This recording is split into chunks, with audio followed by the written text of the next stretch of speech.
السلام علیکم بسم اللہ الرحمن الرحیم۔ حضرت انس بن مالک رضی اللہ تعالیٰ عنہ سے مروی ہے کہ سرکار دو عالم صلی اللہ علیہ وآلہ وسلم نے ارشاد فرمایا، فاطمہ میرے جسم کا ٹکڑا ہے، فاطمہ انسانی حور ہے۔ مروی ہے کہ حضرت خدیجۃ الکبریٰ رضی اللہ تعالیٰ عنہا نے ایک دن سرکار دو عالم صلی اللہ علیہ وسلم کی بارگاہ میں جنتی پھل دیکھنے کی خواہش کی تو حضرت جبرائیل علیہ السلام جنت سے 2 سیب لے کر حاضر ہو گئے اور عرض کی، اے محمد صلی اللہ علیہ وسلم، خدائے رحمان فرماتا ہے ایک سیب آپ کھائیں اور دوسرا حضرت خدیجۃ الکبریٰ رضی اللہ تعالیٰ عنہا کو کھلا دیں، پھر حق زوجیت ادا کریں۔ میں تم دونوں سے فاطمہ الزہرا رضی اللہ تعالیٰ عنہا کو پیدا کروں گا۔ چنانچہ حضور نبی کریم صلی اللہ علیہ وآلہ وسلم نے جب حضرت جبرائیل علیہ السلام کے کہنے کے مطابق عمل کیا، جب کفار نے آپ صلی اللہ علیہ وآلہ وسلم سے کہا کہ ہمیں چاند کے 2 ٹکڑے کر کے دکھا دیں، ان دنوں حضرت خدیجۃ الکبریٰ رضی اللہ تعالیٰ عنہا کو سیدہ فاطمہ الزہرا رضی اللہ تعالیٰ عنہا کا حمل ٹھہر چکا تھا۔ جب مدت حمل پوری ہوئی تو حضرت فاطمہ الزہرا رضی اللہ تعالیٰ عنہا کی ولادت ہوئی تو ساری فضا آپ رضی اللہ تعالیٰ عنہا کے چہرے کے نور سے منور ہو گئے۔ تمام نبیوں کے سردار حضرت محمد مصطفیٰ صلی اللہ علیہ وآلہ وسلم کو جب جنت اور اس کی نعمتوں کا اشتیاق ہوتا تو سیدہ فاطمہ الزہرا رضی اللہ تعالیٰ عنہا کا بوسہ لے لیتے اور ان کی پاکیزہ خوشبو کو سونگھتے ہیں، اور جب ان کی پاکیزہ مہک سونگھتے تو فرماتے ہیں فاطمہ انسانی حور ہیں۔ جب فاطمہ الزہرا رضی اللہ تعالیٰ عنہا شادی کی عمر کو پہنچی تو نیک حسرت ذہنوں میں آپ رضی اللہ تعالیٰ عنہا کا خیال آیا۔ مہاجرین و انصار کے معززین نے پیغام نکاح دیا، لیکن رضا الہی کے ساتھ مخصوص ذات نے انکار کرتے ہوئے فرمایا، میں خدائی فیصلے کا منتظر ہوں، فاطمہ کا فیصلہ اللہ کے ہاتھ میں ہے۔ ایک دن حضرت ابوبکر صدیق رضی اللہ تعالیٰ عنہ، حضرت عمر بن خطاب رضی اللہ تعالیٰ عنہ اور حضرت سعد بن معاذ رضی اللہ تعالیٰ عنہ مسجد نبوی میں تشریف فرما تھے کہ سیدہ فاطمہ الزہرا رضی اللہ تعالیٰ عنہا کا ذکر خیر چل نکلا۔ حضرت ابوبکر صدیق رضی اللہ تعالیٰ عنہ نے ارشاد فرمایا، تمام معززین نے پیغام نکاح عرض کیا اور آپ صلی اللہ علیہ وسلم نے انکار کرتے ہوئے یہی ارشاد فرمایا کہ یہ معاملہ اللہ کے ذمے ہے، لیکن حضرت علی رضی اللہ تعالیٰ عنہ نے پیغام نکاح دینے کا عرض نہیں کیا اور نہ ہی اس کا تذکرہ کیا۔ میرا خیال ہے کہ انہوں نے غربت کے سبب ایسا کیا ہو۔ میرے دل میں یہ بات آتی ہے کہ اللہ کے رسول صلی اللہ علیہ وآلہ وسلم نے حضرت فاطمہ الزہرا رضی اللہ تعالیٰ عنہا کا معاملہ شاید اسی لیے روکا ہوا ہے۔ پھر حضرت ابوبکر صدیق رضی اللہ تعالیٰ عنہ نے حضرت عمر بن خطاب رضی اللہ تعالیٰ عنہ اور حضرت سعد بن معاذ رضی اللہ تعالیٰ عنہ کی طرف متوجہ ہو کر فرمایا، آپ اس بارے میں کیا کہتے ہیں کہ ہم علی کے پاس چلیں، ان سے شہزادی رسول صلی اللہ علیہ وآلہ وسلم کا معاملہ ذکر کریں، اگر انہوں نے تنگ دستی کی وجہ سے انکار کیا تو ہم ان کی مدد کریں گے۔ حضرت سعد بن معاذ رضی اللہ تعالیٰ عنہ نے عرض کی، اے ابو بکر، اللہ آپ کو اس کام کی توفیق عطا فرمائے۔ پھر یہ سب مسجد نبوی سے نکل کر حضرت علی المرتضیٰ رضی اللہ تعالیٰ عنہ کی تلاش میں ان کی مسجد میں جا پہنچے، لیکن ان کو وہاں نہ پایا۔ معلوم کرنے پر پتہ چلا کہ حضرت علی رضی اللہ تعالیٰ عنہ اس وقت کسی انصاری کے باغ میں اجرت پر اونٹوں کے ذریعے پانی نکالنے میں مصروف ہیں، تو یہ تینوں صحابی ان کی جانب چل دیے۔ جب حضرت علی المرتضیٰ رضی اللہ تعالیٰ عنہ نے ان تینوں صحابیوں کو دیکھا تو پوچھا، کیا معاملہ ہے؟ حضرت ابوبکر صدیق رضی اللہ تعالیٰ عنہ نے ارشاد فرمایا، اے علی، بات یہ ہے کہ قریش کے معززین نے بنت رسول صلی اللہ علیہ وآلہ وسلم کے لیے پیغام نکاح دیا، لیکن آپ صلی اللہ علیہ وآلہ وسلم نے یہ کہہ کر انکار کر دیا کہ یہ معاملہ اللہ کے ذمے ہے، اور ہم دیکھتے ہیں کہ آپ کے اندر ہر اچھی عادت موجود ہے اور حضور نبی کریم صلی اللہ علیہ وآلہ وسلم کے رشتہ دار بھی ہیں، تو آپ کے لیے اس میں کیا رکاوٹ ہے؟ مجھے امید ہے کہ اللہ اور رسول صلی اللہ علیہ وآلہ وسلم نے ان کا معاملہ آپ کے لیے روکا ہوا ہے۔ حضرت علی المرتضیٰ رضی اللہ تعالیٰ عنہ کی آنکھیں اشک بار ہو گئیں اور عرض کرنے لگے، اے ابو بکر، آپ نے مجھے ایسا کام پر ابھارا ہے جو رکا ہوا تھا اور مجھے ایسے کام کی طرف متوجہ کیا جس سے میں غافل تھا۔ اللہ کی قسم، مجھے شہزادی رسول صلی اللہ علیہ وآلہ وسلم بہت پسند ہے اور رشتے کے لیے میرے جیسا کوئی نہیں، لیکن غربت نے مجھے اس سے روک رکھا ہے۔ حضرت ابوبکر صدیق رضی اللہ تعالیٰ عنہ نے فرمایا، اے علی، ایسا نہ کہو، اللہ کے رسول صلی اللہ علیہ وآلہ وسلم کے نزدیک دنیا میں جو کچھ بھی ہے وہ اڑتے غبار کی مانند ہے۔ پھر حضرت علی رضی اللہ تعالیٰ عنہ نے اونٹ کھولا اور اپنے گھر چل دیے۔ گھر جا کر اونٹ باندھا اور جوتے پہن کر حضور نبی کریم صلی اللہ علیہ وآلہ وسلم کے گھر کی طرف چل دیے۔ دروازہ کھٹکھٹایا تو حضرت ام سلمہ رضی اللہ تعالیٰ عنہا نے پوچھا، کون؟ سرکار دو عالم صلی اللہ علیہ وآلہ وسلم نے ارشاد فرمایا اٹھو اور دروازہ کھولو، یہ وہ ہے جس سے اللہ اور اس کا رسول محبت کرتا ہے اور یہ بھی ان سے محبت کرتا ہے۔ حضرت سیدنا ام کلثوم رضی اللہ تعالیٰ عنہا نے عرض کی میرے ماں باپ آپ پر قربان ہوں، یہ کون ہے؟ آپ صلی اللہ علیہ وآلہ وسلم نے فرمایا یہ میرا بھائی ہے اور مجھے ساری مخلوق سے بڑھ کر پیارا ہے۔ حضرت ام سلمہ رضی اللہ تعالیٰ عنہا فرماتی ہیں میں اس تیزی سے اٹھی کہ چادر میں الجھنے لگی تھی، میں نے دروازہ کھولا تو دیکھا کہ حضرت علی رضی اللہ تعالیٰ عنہ کھڑے ہیں۔ انہوں نے اندر آ کر حضور نبی کریم صلی اللہ علیہ وآلہ وسلم کی خدمت میں سلام عرض کیا اور آپ صلی اللہ علیہ وآلہ وسلم نے سلام کا جواب دیا اور فرمایا بیٹھو۔ آپ رضی اللہ تعالیٰ عنہ حضور نبی کریم صلی اللہ علیہ وآلہ وسلم کے سامنے بیٹھ گئے اور زمین کوریدنے لگے، گویا کوئی حاجت عرض کرنے میں حیا کر رہے تھے۔ سرکار دو عالم صلی اللہ علیہ وآلہ وسلم نے ارشاد فرمایا اے علی کوئی کام ہے تو بتاؤ، ہمارے ہاں تمہاری ہر حاجت پوری ہوگی۔ حضرت علی المرتضیٰ رضی اللہ تعالیٰ عنہ نے عرض کیا یا رسول اللہ صلی اللہ علیہ وآلہ وسلم میرے ماں باپ آپ پر قربان ہوں، آپ جانتے ہیں کہ آپ نے مجھے اپنے چچا اور بچی بنت اسد سے لیا، میں اس وقت ایک ناسمجھ بچہ تھا، آپ نے میری رہنمائی فرمائی، مجھے اپنے چچا اور چچی بنت اسد سے لیا، میں اس وقت ایک ناسمجھ بچہ تھا، آپ نے میری رہنمائی فرمائی، مجھے ادب سکھایا، مجھے شائستہ بنایا، آپ نے مجھ پر میرے ماں باپ سے بڑھ کر شفقت و احسان فرمایا، اللہ نے مجھے آپ کے زیر ہدایت بخشی، یا رسول اللہ صلی اللہ علیہ وآلہ وسلم دنیا اور آخرت میں آپ میرا وسیلہ اور ذخیرہ ہیں، اور میں یہ پسند کرتا ہوں کہ آپ صلی اللہ علیہ وآلہ وسلم کے ذریعے اللہ میری پشت پناہ اس طرح فرمائے گا کہ میرا بھی گھر اور بیوی ہو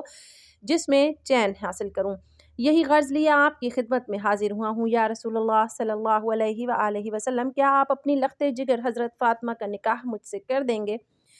ام سلمہ رضی اللہ تعالیٰ عنہا فرماتی ہیں میں نے دیکھا کہ حضور نبی کریم صلی اللہ علیہ وآلہ وسلم کا چہرہ خوشی سے کھل اٹھا، پھر آپ نے حضرت علی رضی اللہ تعالیٰ عنہ کے چہرے کو مسکرا کر دیکھا اور فرمایا اے علی کیا تمہارے پاس کوئی چیز ہے جسے تم فاطمہ کا حق مہر ادا کر سکو؟ حضرت علی رضی اللہ تعالیٰ عنہ نے عرض کیا اللہ کی قسم یا رسول اللہ صلی اللہ علیہ وآلہ وسلم میری حالت آپ سے پوشیدہ نہیں، آپ جانتے ہیں کہ میں ایک زرہ، تلوار اور پانی لانے والے اونٹ کے علاوہ کسی چیز کا مالک نہیں۔ حضرت محمد مصطفیٰ صلی اللہ علیہ وآلہ وسلم نے ارشاد فرمایا اپنی تلوار سے تو تم اللہ کی راہ میں جہاد کرو گے، لہٰذا اس کے بغیر گزارا نہیں، اور اونٹ سے اپنے گھر والوں کے لیے پانی بھر کر لاؤ گے اور سفر میں بھی اس پر اپنا سامان لا دو گے، لیکن زرہ کے بدلے میں اپنی بیٹی کا نکاح تجھ سے کرتا ہوں اور میں تجھ سے خوش ہوں، اور اے علی تجھے مبارک ہو اللہ نے زمین پر فاطمہ سے تمہارا نکاح کرنے سے پہلے آسمان پر تم دونوں کا نکاح کر دیا ہے، اور تیرے آنے سے پہلے آسمانی فرشتہ میرے پاس حاضر ہوا جس کو میں نے پہلے کبھی نہیں دیکھا تھا، اس کے کئی چہرے اور پر تھے، اس نے آ کر عرض کیا کہ پاکیزہ ملن اور پاکیزہ نسل کی آپ صلی اللہ علیہ وآلہ وسلم کو بشارت ہو۔ میں نے پوچھا اے فرشتے کیا کہہ رہے ہو؟ اس نے جواب دیا یا رسول اللہ صلی اللہ علیہ وآلہ وسلم میں ستائل ہوں اور عرش کے ایک پائے پر مقرر ہوں، میں نے اللہ کی بارگاہ میں گزارش کی کہ وہ مجھ کو اجازت دیں کہ میں آپ کو بشارت سناؤں، اور حضرت جبرائیل امین علیہ السلام بھی میرے پیچھے پیچھے فضل الہی کی خبر لے کر آپ کے پاس پہنچنے والے ہیں۔ سرکار دو عالم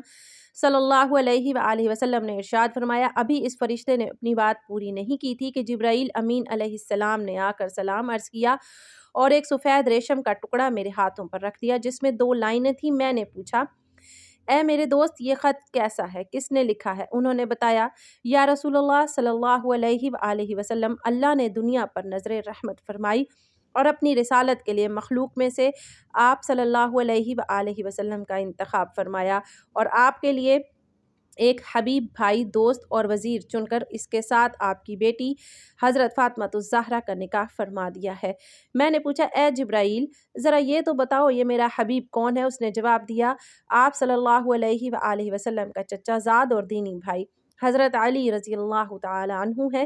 اور اللہ نے ساری جنتوں اور حوروں کو آراستہ پیراستہ ہونے، شجر طوبہ کو زیورات سے مزین ہونے اور ملائکہ کو چوتھے آسمان پر بیت المعمور کے پاس جمع ہونے کا حکم دیا ہے، اور رضوان جنت میں اللہ کے حکم سے بیت المعمور کے دروازے پر منبر کرامت رکھ دیا ہے۔ یہ وہی ممبر ہے کہ جب اللہ نے حضرت آدم علیہ السلام کو تمام اشیاء کے نام سکھائے تھے انہوں نے اس پر خطبہ دیا تھا۔ اللہ کے حکم سے اس ممبر پر راحیل نامی فرشتے نے اللہ کے شایان شان حمد و ثنا کی تو آسمان جھوم اٹھا۔ پھر حضرت جبرائیل علیہ السلام نے عرض کیا، اللہ نے مجھے وحی فرمائی کہ میں نے اپنے محبوب بندے علی کا نکاح اپنی محبوب بندی اور رسول کی بیٹی سے کر دیا ہے، تم ان کا عقد نکاح کر دو۔ پس میں نے عقد نکاح کر دیا اور اس پر فرشتے کو گواہ بنایا اور ان کی گواہی اس ریشم کے ٹکڑے پر لکھی ہوئی ہے۔ اللہ نے مجھے حکم دیا ہے کہ میں یہ خط آپ صلی اللہ علیہ وآلہ وسلم کے حضور پیش کروں، اس پر سفید کستوری کی مہر لگا کر داروغہ جنت رضوان کے حوالے کر دوں۔ جب اللہ نے ملائکہ کو اس نکاح پر گواہ بنایا تو شجرہ طوبہ کو حکم دیا کہ وہ اپنے زیورات بکھیرے۔ جب اس نے زیورات کی بوچھاڑ کی تو ملائکہ اور حوروں نے سب زیورات چن لیے اور حوریں قیامت تک کے زیورات ایک دوسرے کو تحفے میں دیا کریں گی۔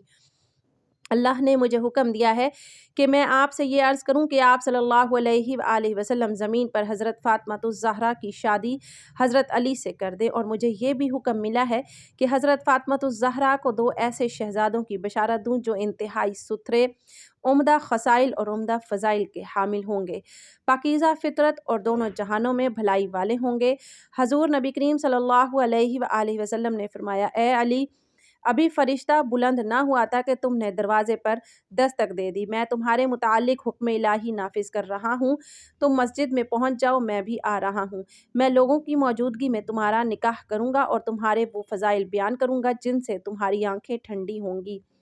اس کے بعد حضرت صلی اللہ علیہ وآلہ وسلم کے چچا اور بنی ہاشم کے بزرگوں نے باضابطہ طور پر جناب خدیجۃ الکبریٰ رضی اللہ تعالیٰ عنہا کے پاس خواستگاری کے لیے جانے کا فیصلہ کیا۔ 28 سال ہجرت سے قبل، بعثت سے 15 سال قبل، 9 شوال کو جناب ابو طالب اپنے عید کے لباس کو زیب تن کر کے بنی ہاشم کے چند بزرگوں کی سرپرستی کرتے ہوئے حضرت خدیجۃ الکبریٰ رضی اللہ تعالیٰ عنہا کے چچا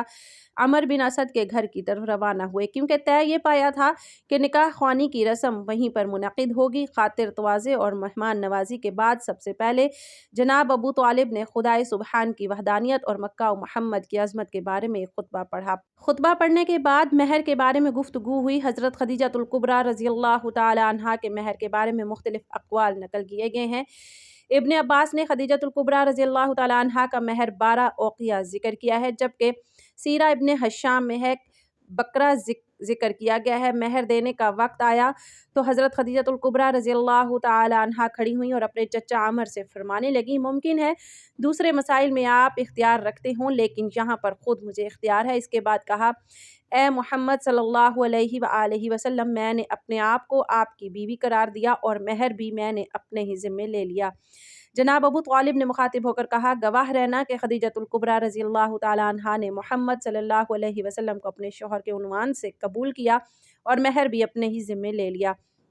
ابو جہل کھڑا ہوا اور غضبناک ہو کر حضار سے مخاطب ہو کر بولا، تعجب کی بات ہے کہ عورتیں مردوں کے مہر کو اپنے ذمے لیتی ہیں۔ جناب ابو طالب غضبناک ہو گئے اور کھڑے ہو کر کہا، جی ہاں، اگر کوئی مرد میرے بھتیجے کی مانند ہو تو عورتیں سب سے گراں قیمت مہر کو بھی اپنے ذمے لیتی ہیں اور تم جیسے ہوں تو گراں قیمت مہر لیے بغیر ان سے ازدواج کے لیے آمادہ نہیں ہوتی۔ مہر معین ہونے کے بعد عقد و نکاح کے مراسم منعقد ہوئے اور جناب خدیجۃ الکبریٰ رضی اللہ تعالیٰ عنہا اس تاریخ کے بعد قانونی طور پر حضرت محمد صلی اللہ علیہ وآلہ وسلم کی شریک حیات بن گئیں۔ ناظرین، یہ یاد رہے کہ آپ صلی اللہ علیہ وآلہ وسلم ملت ابراہیمی پر قائم تھے اور حضرت خدیجہ رضی اللہ عنہا کی راستی اور طہارت بھی مسلم تھی۔ نیز ورقہ بن نوفل کی تعلیمات کی روشنی میں وہ آپ صلی اللہ علیہ وسلم کو نبی آخر الزماں ہی سمجھ کر نکاح کر رہی تھیں، اس لیے یہ نکاح دین حنیف ملت ابراہیمی پر منعقد ہوا تھا۔ عقد کی تقریب ختم ہونے کے بعد تمام مہمان اٹھ کر اپنے گھروں کو چلے گئے۔ رسول اللہ صلی اللہ علیہ وآلہ وسلم بھی اپنے چچا ابو طالب کے ساتھ گھر جانے کے لیے کھڑے ہوئے۔ جناب خدیجۃ الکبریٰ رضی اللہ تعالیٰ عنہا چونکہ جانتی تھی کہ حضرت محمد صلی اللہ علیہ وآلہ وسلم کا اپنا کوئی گھر نہیں ہے، اس لیے حضرت کی طرف مخاطب ہو کر کہا، اپنے گھر کی طرف آئیے کہ میرا گھر آپ کا گھر ہے اور میں بھی آپ کی کنیز ہوں۔ اس کے بعد حضرت صلی اللہ علیہ وسلم سے مخاطب ہو کر کہا کہ اے محمد صلی اللہ علیہ وسلم، اپنے چچا ابو طالب سے کہہ دیجئے کہ 10 اونٹ نہر کریں اور لوگوں کو دعوت کر کے کھانا کھلائیں۔ جناب ابو طالب نے 10 اونٹ نہر کیے اور مکہ کے لوگوں کو کھانا کھلایا۔ اس طرح اس ولیمے کے ذریعے حضرت محمد مصطفیٰ صلی اللہ علیہ وآلہ وسلم وسلم کے عقد و شادی کی تقریب اختتام کو پہنچی۔ اللہ پاک ہمیں دین کی مکمل سمجھ عطا فرمائے اور ہمارا خاتمہ بالخیر فرمائے، آمین۔ ناظرین، کمنٹ باکس میں اللہ تعالیٰ کے 99 ناموں میں سے ایک نام ضرور ٹائپ کیجیے گا۔